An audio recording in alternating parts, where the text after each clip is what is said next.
আসসালামু আলাইকুম। ইদানিংকালে হাসান মাহমুদের ইয়র্কার গুলো অনেক বেশি মাত্রায় এফেক্টিভ হচ্ছে এবং কাউন্টি ক্রিকেটে যেমনটা দেখা গেছে যে ইয়র্কারে তিনি অনেক বেশি মাত্রায় উইকেট নিয়েছেন, সেটা কিন্তু এলপিএল এও আমরা দেখতে পাচ্ছি যে ইয়র্কার করে হাসান মাহমুদ উইকেট নিচ্ছেন। সত্যি কথা বলতে হাসান মাহমুদের ইয়র্কার করাটা আসলে তার বোলিং বায়োমেকানিক্সটা অনেক বেশি মাত্রায় কমপ্লিমেন্ট করে। কিভাবে হাসান মাহমুদ এত চমৎকার নিখুঁত ইয়র্কার জেনারেট করতে পারেন সে ব্যাপারে কথা বলতে চাইলে প্রথম যে বিষয়টা তার বোলিং বায়োমেকানিক্সে বলতে হবে সেটা হচ্ছে তার এলবো হাইপার এক্সটেনশনের ব্যাপারটা। সত্যি কথা বলতে আপনি যে কারণে জসপ্রীত বুমরাকে চাকার মনে করেন যে জসপ্রীত বুমরার এলবো হাইপার এক্সটেনশনটা অনেক বেশি থাকে, আপনি একটু কম্পেয়ার করে যদি দেখেন তাহলে দেখবেন হাসান মাহমুদের কিন্তু সিমিলার কাইন্ড অফ অ্যাট্রিবিউট, অর্থাৎ হাসান মাহমুদেরও এলবোটা অনেক বেশি মাত্রায় হাইপার এক্সটেন্ডেড এবং এই হাইপার এক্সটেন্ডেড এলবোটা সেই সঙ্গে রিস্ট স্ন্যাপিং, এটা তাকে অনেক বেশি মাত্রায় অ্যাকুরেট ইয়র্কার জেনারেট করতে সহযোগিতা করে।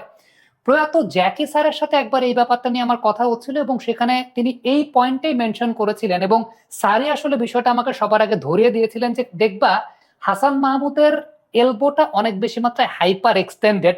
তার আগে সত্যি কথা বলতে খালি চোখে আমার কাছে ওরকম ভাবে ধরা পড়ে নাই।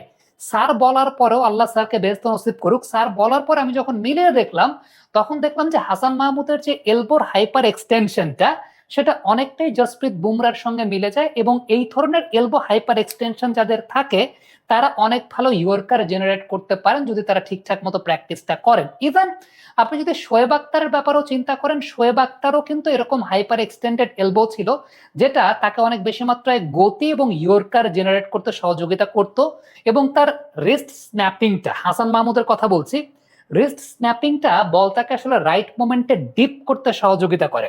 আদারওয়াইজ আপনার এলবো হাইপার এক্সটেনশন আছে কিন্তু আপনার যদি রিস্ট স্ন্যাপিংটা খুব বেশি ভালো না থাকে সেক্ষেত্রে হয়তো বা বলটা ফুল টাচই হবে, ঠিকঠাক মতো ইয়র্কার হবে না। তবে হাসান মাহমুদের ক্ষেত্রে কিন্তু ইয়র্কারটা বেশ ভালো মতো হয়। দ্বিতীয়ত যে বিষয়টা সেটা হচ্ছে তার লোড আপ এবং ফ্রন্ট অন অ্যাকশনের জায়গাটা। আপনি খেয়াল করে দেখবেন যে সমস্ত বোলাররা একটু সাইড অন অ্যাকশনে বোলিং করেন তাদের চাইতে যে সমস্ত বোলাররা একটু ফ্রন্ট অন অ্যাকশনে বোলিং করেন, অর্থাৎ যাদের বুক এবং মানে পুরো বডি পোস্টারটা ব্যাটসম্যান বরাবর থাকে, এই টাইপের বোলাররা অনেক ভালো মতো ইয়র্কার অ্যাকুরেটলি করতে পারেন। আপনি হাসান মাহমুদের ক্ষেত্রেও কিন্তু ব্যাপারটা সেরকমই রয়েছে এবং সর্বোপরি যে বিষয়টা আমি আসলে বলবো তার রিস্ট স্ন্যাপিংটা অনেক বেশি মাত্রায় অ্যাকুরেট, যে কারণে ফুল টস না হয়ে সেই বলগুলো অনেক বেশি মাত্রায় ইয়র্কার হয় এবং তিনি যেভাবে এখন আসলে ইয়র্কারটাকে খুব ভালো মতো জেনারেট করতে পারছেন এটা সত্যিকারের অর্থে অনেক ঈর্ষণীয় একটা ব্যাপার। আপনি যদি তার ফ্রন্ট ফুট ল্যান্ডিংটা, ফ্রন্ট মানে লোড আপের পর ফ্রন্ট ফুট ল্যান্ডিংটা লক্ষ্য করে দেখেন, ফ্রন্ট ফুট ল্যান্ডিং এর সময়টায় অনেক জোরের সঙ্গে তিনি ফ্রন্ট ফুট ল্যান্ডিংটা করেন এবং আপনি তার ফ্রন্ট ফুটটাকেও যদি লক্ষ্য করে দেখেন অনেক বেশি মাত্রায় ব্রেসড ফ্রন্ট লুক থাকে। আপনি যেমনটা দেখতে পাচ্ছেন যে ব্রেসড একটা ফ্রন্ট লেগ থাকে এবং সেই ব্রেসড ফ্রন্ট লেগের জন্য অনেক বেশি মাত্রায় হাসান মাহমুদের কিন্তু আপার বডির স্টেবিলিটিটা অনেক ভালো থাকে। এটা আমি পার্সোনালি হাসান মাহমুদকে দেখেছি যে তার ক্যারিয়ারের একটা স্টেজে এসে ফিটনেস নিয়ে তিনি অনেক কাজ করেছেন। বাংলাদেশের লোকাল কোচেস যারা আছেন, তারেক আদিস খান আছেন, তালহা জুবায়ের আছেন, তারা কাজ করেন নিয়মিতভাবে পেস বোলারদেরকে নিয়ে। আমি পার্সোনালি হাসান মাহমুদকে তারেক আদিসের সঙ্গে আলাদা করে কাজ করতে দেখেছিলাম যখন Hasan Mahmud Dhaka premier division cricket লিগে কিংবা রংপুর রাইডার্স এর হয়ে খেলছিলেন সেই সময়টাতে। সো আমি ওই সময়টা হাসানকে আলাদা করে ফিটনেস নিয়ে কাজ করতে দেখেছি। সো তার ওই যে ফ্রন্ট ফুট ল্যান্ডিং এর যে জায়গাটা, এই জায়গাটা আমার মনে হয় যে আগের চাইতে অনেক বেশি মাত্রায় স্টেবিলিটি তার বেড়েছে, যেটা তাকে খুব অ্যাকুরেটলি ইয়র্কার প্রদানের ক্ষেত্রে অনেক বেশি মাত্রায় সহযোগিতা করে।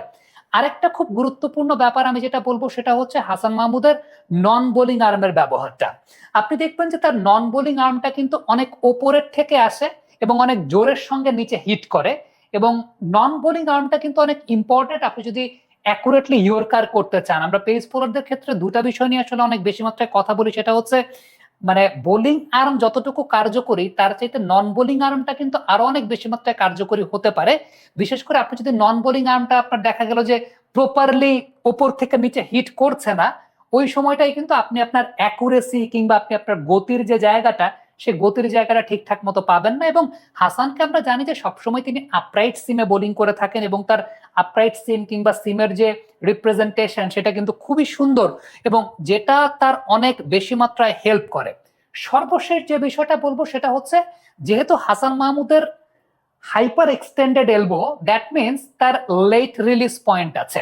সো এই লেট রিলিজ পয়েন্ট আপনি খেয়াল করে দেখবেন যে হাসান মাহমুদ যখন বলটাকে ছাড়ছেন, এই মানে তার বডি, আপার বডি এবং লোয়ার বডির সিঙ্ক্রোনাইজেশনে তিনি লোড আপটা যখন করছেন, এরপর যখন তিনি বলটাকে রিলিজ করছেন, এই লেট রিলিজ পয়েন্টটা তাকে বাড়তি গতিও প্রদান করছে to make the yorker perfect.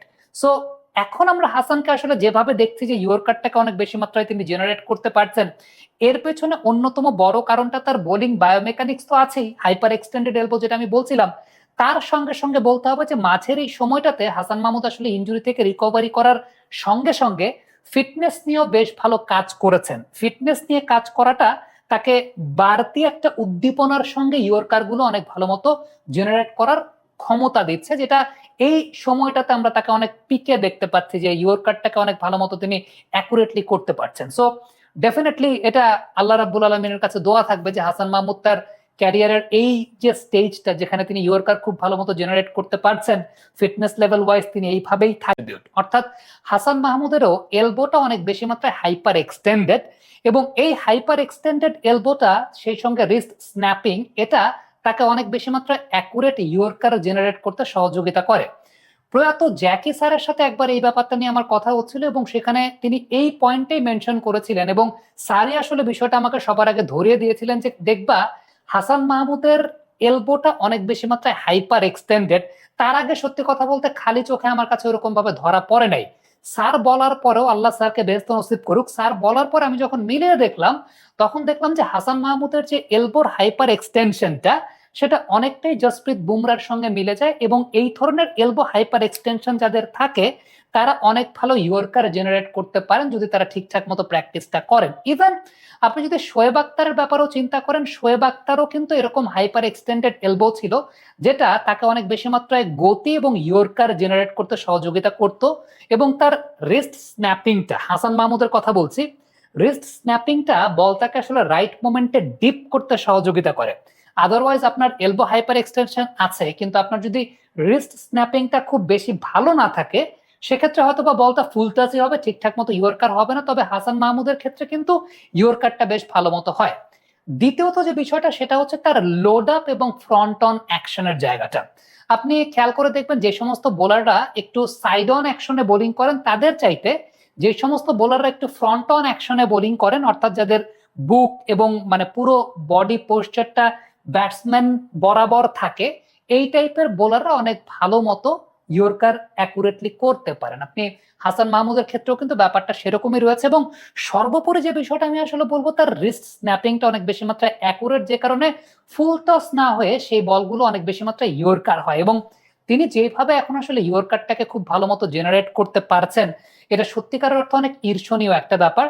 আপনি যদি তার ফ্রন্ট ফুট ল্যান্ডিংটা, ফ্রন্ট মানে লোড আপের পর ফ্রন্ট ফুট ল্যান্ডিংটা লক্ষ্য করে দেখেন, ফ্রন্ট ফুট ল্যান্ডিং এর সময়টায় অনেক জোরের সঙ্গে তিনি ফ্রন্ট ফুট ল্যান্ডিংটা করেন, এবং আপনি তার ফ্রন্ট ফুটটাকেও যদি লক্ষ্য করে দেখেন, অনেক বেশি মাত্রায় ব্রেসড ফ্রন্ট লুক থাকে।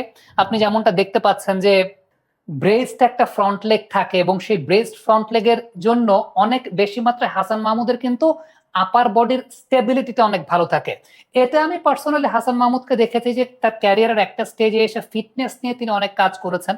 বাংলাদেশের লোকাল কোচেস যারা আছেন, তারেক আদিস খান আছেন, তালহা জুবায়ের আছেন, তারা কাজ করেন নিয়মিতভাবে পেস বোলারদেরকে নিয়ে। আমি পার্সোনালি হাসান মাহমুদকে তারেক আদিসের সঙ্গে আলাদা করে কাজ করতে দেখেছিলাম, যখন Hasan Mahmud Dhaka premier division cricket লিগে কিংবা রংপুর রাইডার্সের হয়ে খেলছিলেন সেই সময়টাতে। সো আমি ওই সময়টা হাসানকে আলাদা করে ফিটনেস নিয়ে কাজ করতে দেখেছি। সো তার ওই যে ফ্রন্ট ফুট ল্যান্ডিং এর যে জায়গাটা, এই জায়গাটা আমার মনে হয় যে আগের চাইতে অনেক বেশি মাত্রায় স্টেবিলিটি তার বেড়েছে, যেটা তাকে খুব অ্যাকুরেটলি ইয়র্কার প্রদানের ক্ষেত্রে অনেক বেশি মাত্রায় সহযোগিতা করে। আরেকটা খুব গুরুত্বপূর্ণ ব্যাপার আমি যেটা বলবো সেটা হচ্ছে হাসান মাহমুদের নন বোলিং আর্মের ব্যবহারটা। আপনি দেখবেন যে তার নন বোলিং আর্মটা কিন্তু অনেক ওপরের থেকে আসে এবং অনেক জোরের সঙ্গে নিচে হিট করে, এবং নন বোলিং আর্মটা কিন্তু অনেক ইম্পর্টেন্ট আপনি যদি অ্যাকুরেটলি ইয়র্কার করতে চান। আমরা পেস বোলারদের ক্ষেত্রে দুটা বিষয় নিয়ে আসলে অনেক বেশি মাত্রায় কথা বলি, সেটা হচ্ছে মানে বোলিং আর্ম যতটুকু কার্যকরী, তার চাইতে নন বোলিং আর্মটা কিন্তু আরো অনেক বেশি মাত্রায় কার্যকরী হতে পারে।